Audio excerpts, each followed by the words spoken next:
try and find some red Beryl.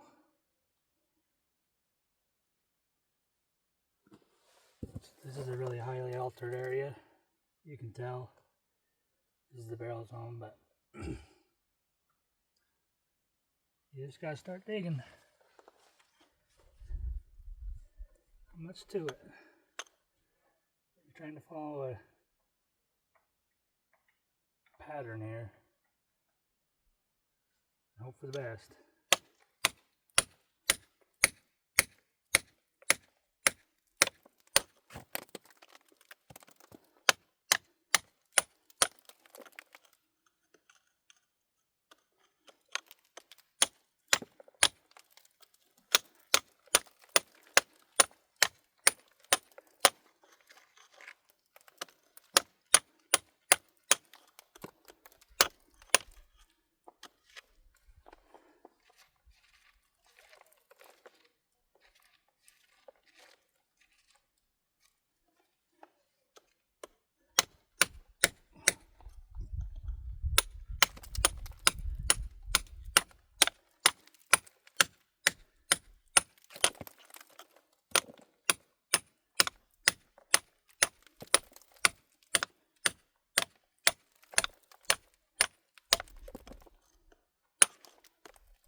Use a flathead and check your holes.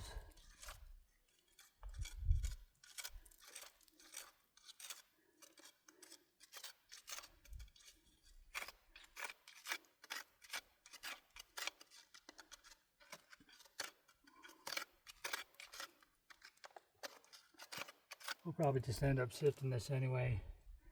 It's a lot easier to find your red Beryl with a sifter. Even though it's red, it camouflages pretty well with this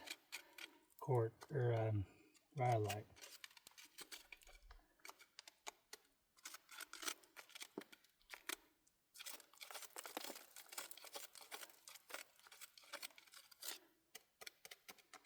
Check for soft spots.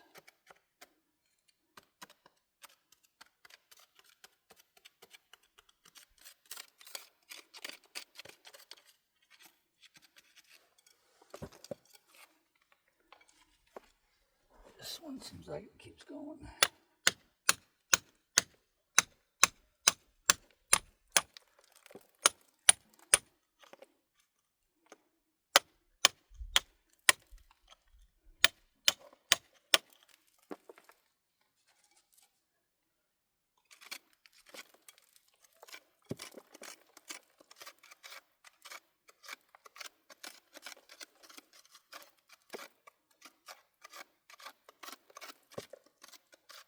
This is actually the youngest volcanic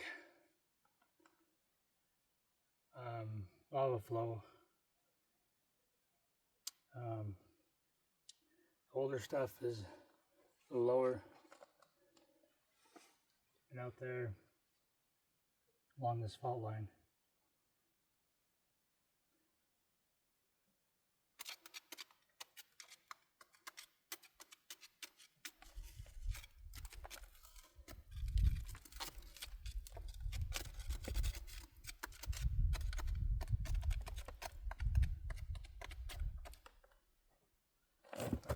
There's a nice crack right there.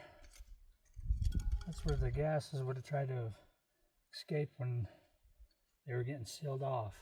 And this all cooled down. There's these really tight little seams. And that's where the gases would have come up through. And as it cooled, it trapped them inside these little pockets.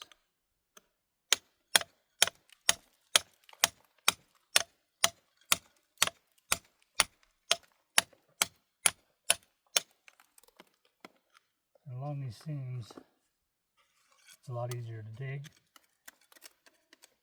This doesn't necessarily mean anything. but to the left and right of it is a good indicator for you to start probing around left and right. I like following the seams, but I know to go away from the actual easy part. This is easy to dig. Don't just keep digging that. You want to hit these other sides of it. You can spread out, but you can see we're trying to follow a pattern from up here. And then when it hits the seam, everything can change until there's little inconsistencies. This is a, I'd say it's like a cap rock. It's hiding stuff behind it. And as you come out here more and more, you start to understand it a little bit better. But these are all run in different directions. Very altered is what it's called. Highly altered area. Means there's different things going on, patterns. Because it went through a lot of change, a lot of alteration during the cooling process. And the more altered, the better. Because you can just go along anywhere around here, just right above us, and not find a single thing. The more altered you get, the better. You'll just find random little pockets like this. And if you do plan to screen, you know, you just let it fall. And you can go through with your screen and not have to worry about catching it and making sure you're checking it and seeing it, because they'll just pop right out and you can miss them. So that's number one thing I would do up here in the Beryl zone, is definitely screen.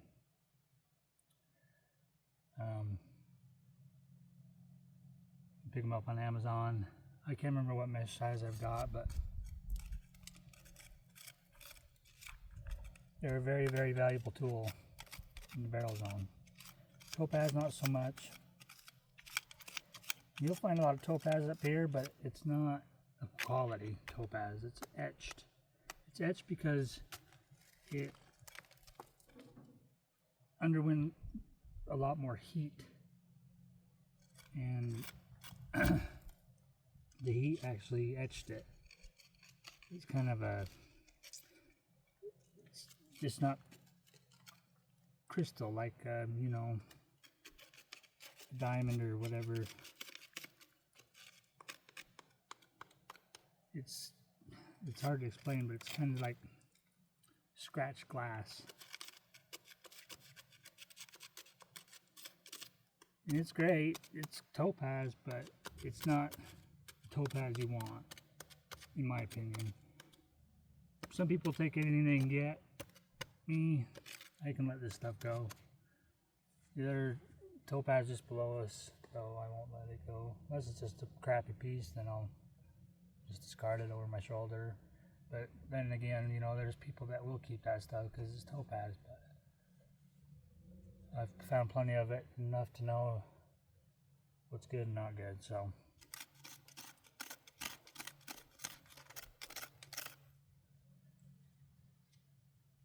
looks like everybody's leaving. There's nobody up here on the mountain right now.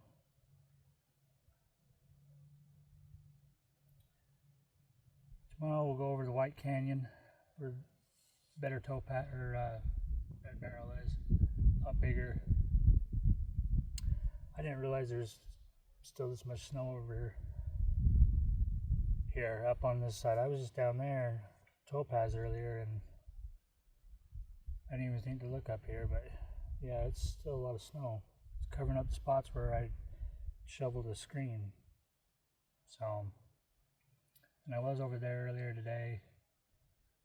There was a couple over there that was digging in the spot I wanted to get into, so I just let them be on their own, and I kind of found a few pieces just to the side of them, and we'll go back over there tomorrow though and see if we can have any luck. They said they found some just screening, so yeah, that's pretty much how you do it over here in the Beryl zone. There's pockets all over. Like I said, screen is your number one friend over here. I mean, you can sit here and find them with your flathead just by, you know, kind of brushing it or flinging it. Call it the flick. That's how you clean your holes, your pockets. This technique is how you just stir things up and fling things out of your holes. Kind of cleans up the dirt. So this is how you can actually find red barrel, is if you just have a good eye and you can just happen to see it. But like I said, it kind of gets dirty from this rhyolite, and it'll kind of hide it a little bit.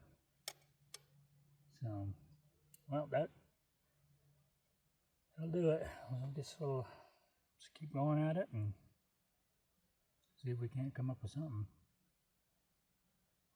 About dinner time though, so might come back up here a little bit later tonight. Or just hang out down at camp.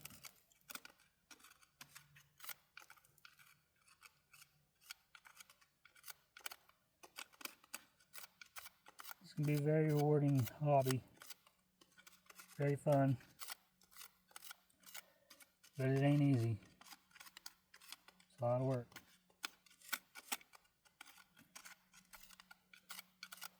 Sure build a good forearm.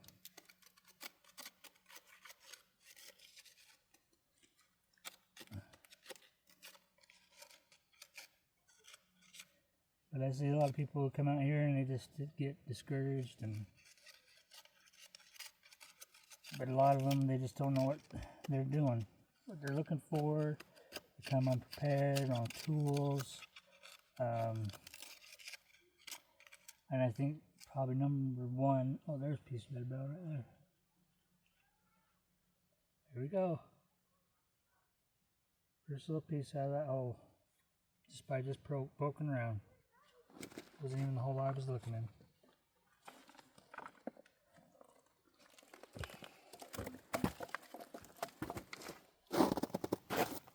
Camera will pick that up. There it is. Piece of red barrel.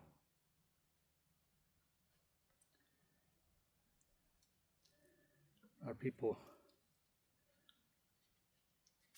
keep them in their mouth. Kind of helps clean them off. And then when you get them in your jar, you know, you spit them out. That way you don't lose them, you can just keep digging. Unless you have your jar around, or you can put them up on a ledge.